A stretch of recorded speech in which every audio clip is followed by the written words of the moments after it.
your app deployed to the Google Play Store, you visit your Google Play console and you you are presented with this notification asking you to update your target API level by August 31st in order to release updates to your app.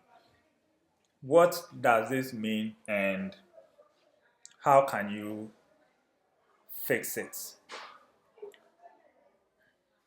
Every Android release or update comes with the highest API level, or it comes with the most current or newest or recent API level. And this is done in order to address issues mostly related to security and performance that the previous Android has. From the notice here, when I go to view details, it is telling me that my app is currently targeting API level. Okay, my target API level is Android 15 or API level 35. So the Android 15 version matches up with API 35. 16 matches with 36, and currently we have 17 matching with 37. So I have like a one API level gap, and Google feels that it is a security issue, and so to continue releasing updates to my app, then I have to ensure that I am on the latest or most secured API level, all right, so that users do not have issues with security using my app running on a lower or low grade API level. So I've been asked to target at least 16 Android 16 or API level 36 or higher. So in this video, I could just be using API with SDK interchangeably. All right. Now to fix this, let's head to Android Studio. Go to Tools and then open SDK Manager. Okay. Over here, you can see that I have Android 15 and Android 16 installed, both matching with the SDK or API level 35 and then 36 respectively. And I have options to upgrade even to 37 or 37.1. To be able to use that, then I have to install this. But then I have to be sure that my app has been built with consideration for 37. So you don't just upgrade your app to use the latest SDK or API without knowing what are the new things that comes with it. If I have a feature, if a feature is let's say addressed in API 37, maybe camera, how the camera works on Android 17 or API 37, there might have been a small adjustment as compared to the 36 or Android 16. If I don't have that and then make sure my app is working in accordance with that, then the users are going to have issues. All right. I have 16 and 36, so I'm going to upgrade my app to that. Now to do that, I will switch here to my code and I will go to Android. I am using Ionic capacitor.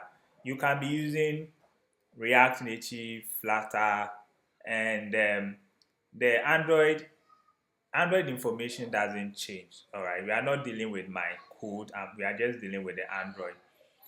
Come to Android and then variables.gradle. You can see over here, I'm going to explain what we call minimum SDK, compile SDK. You have these three. Minimum SDK basically means a user with a device 23 and upwards, a user with API 23 and upwards, which I think matches up to Android 6 or so, can use my app. Anybody using 22, 21, the OS will restrict it from installing the app.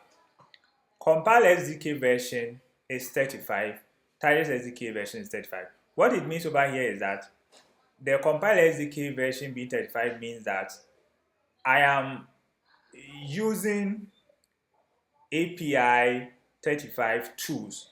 All right, I am using those tools to build my app. Target SDK means that Android is going to use that API to run my app.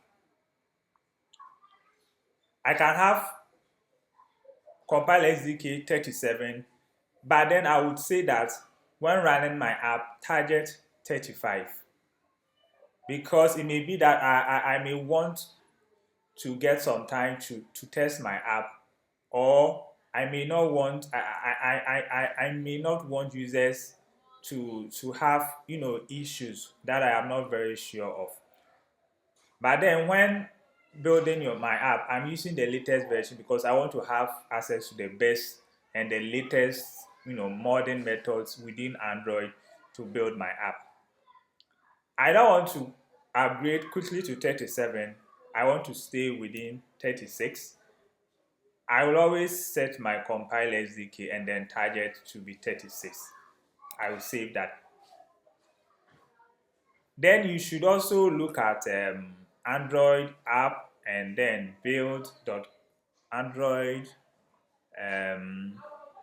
Android and then build.gradle.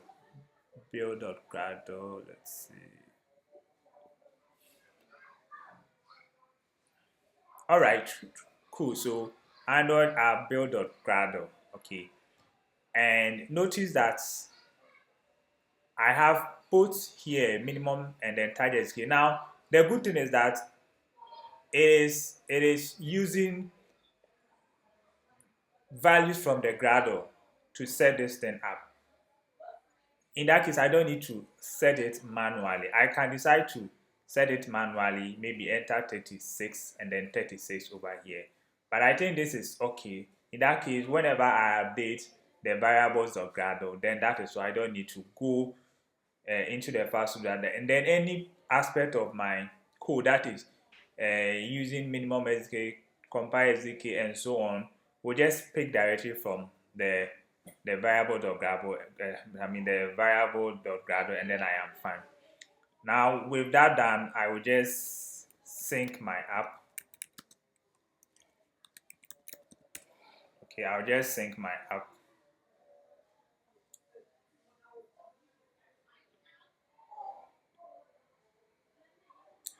Awesome. I'm syncing and it is syncing over here. Good. I forgot one more thing. Because I'm going to release a new version of my app to Android Studio, I will need to increment the version code in order to distinguish this code from the previous code, because all the previous code is still stored within my Google Play console, and that has to make the difference. Now notice the difference between the two. With respect to version name, you can keep it as it is, you can increment it. This, whenever you have a new version number or name, you are simply telling users that you have done significant updates or changes. Maybe you've added a new feature, you've fixed security issues, you've changed one or two things. But then if you are just doing basic or minimal things, then you don't need to increase the version name and then all that. All right, guys, I'm going to do that, and then I will go ahead and then sync my code. Awesome. And it should sync here. All right. Now, I'm going to keep this video short, and in the next video, I am going to show you how you can release your. I'm going to show you how you can release your updates to your Play console.